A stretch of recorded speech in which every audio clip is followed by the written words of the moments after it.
পরম করুণাময় মহান আল্লাহ তাআলার নামে শুরু করছি, যিনি অত্যন্ত মেহেরবান। প্রিয় দর্শক, আজকের ভিডিওতে আমি আপনাদের সাথে গাউসুল আজম বড়পীর আব্দুল কাদের জিলানী রহমতুল্লাহ আলাইহের একটি অলৌকিক ঘটনা বলবো। একদিন রাস্তার পাশে দুইজন ব্যক্তি নিজেদের মধ্যে ঝগড়া করছিল। তাদের মধ্যে একজন ছিল মুসলিম এবং অন্যজন ছিল খ্রিস্টান। সেই রাস্তা দিয়েই বড়পীর আব্দুল কাদের জিলানী রহমতুল্লাহ আলাইহে যাচ্ছিলেন।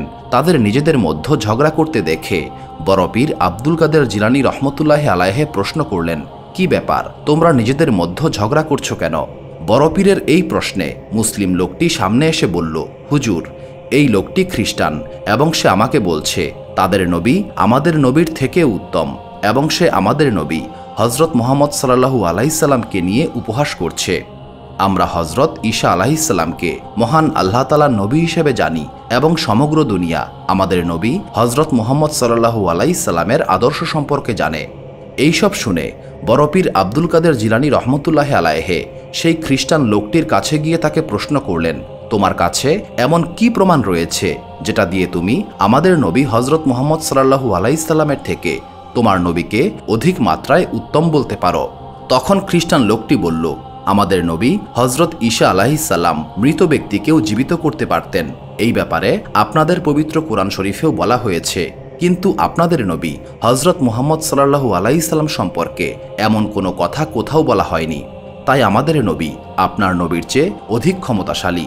লোকটির এই কথা শুনে গাউসুল আজম বড়পীর আব্দুল কাদের জিলানী রহমতুল্লাহ আলাইহে ক্রোধান্বিত হলেন এবং তার ধৈর্যের বাঁধ ভেঙে গেল।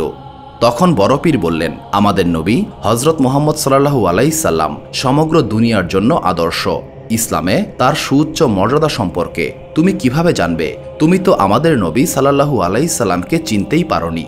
তার একটি মুজিজা নয়, তার অনেক মুজিজা রয়েছে। আমাদের প্রিয় নবী হজরত মুহাম্মদ সাল্লাল্লাহু আলাইহি সাল্লামের চলাফেরা সবকিছুই যেন জীবন্ত মুজিজা। গাউসুল আজম বড়পীর আব্দুল কাদের জিলানী রহমতুল্লাহ আলাইহে আরও বললেন, আমরা তো আল্লাহ তাআলার নবী নই, আমরা হজরত মুহাম্মদ সাল্লাল্লাহু আলাইহি সাল্লামের উম্মত। আমরা আমাদের প্রিয় নবী হজরত মুহাম্মদ সাল্লাল্লাহু আলাইহি সাল্লামের গোলাম। আমি যদি তোমার সামনে কোনো মৃত ব্যক্তিকে জীবিত করে দেখাই, তাহলে কি তুমি আমাদের নবী হজরত মুহাম্মদ সাল্লাল্লাহু আলাইহি সাল্লামের উপর ঈমান আনবে? বড়পীর আব্দুল কাদের জিলানী রহমতুল্লাহ আলাইহের এই কথা শুনে খ্রিস্টান লোকটি অবাক হয়ে গেল এবং সে বলল, সত্যিই যদি আপনি এটা করতে পারেন, তবে আমি সত্যি আপনার নবীর উপর ঈমান আনব। বড়পীর আব্দুল কাদের জিলানী রহমতুল্লাহ আলাইহে তখন লোকটিকে সঙ্গে করে একটি কবরস্থানে গেলেন। তারপর তিনি একটি কবরের সামনে দাঁড়িয়ে সেই লোকটিকে বললেন, এটা একজন গায়কের কবর।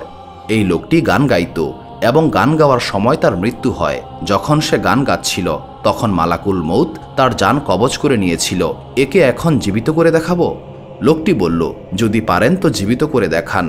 এই কথা শেষ হতে না হতেই গাউসুল আজম বড়পীর আব্দুল কাদের জিলানী রহমতুল্লাহ আলাইহে বলতে লাগলেন, হে মৃত ব্যক্তি, মহান আল্লাহ তাআলার হুকুমে তুমি জীবিত হয়ে যাও।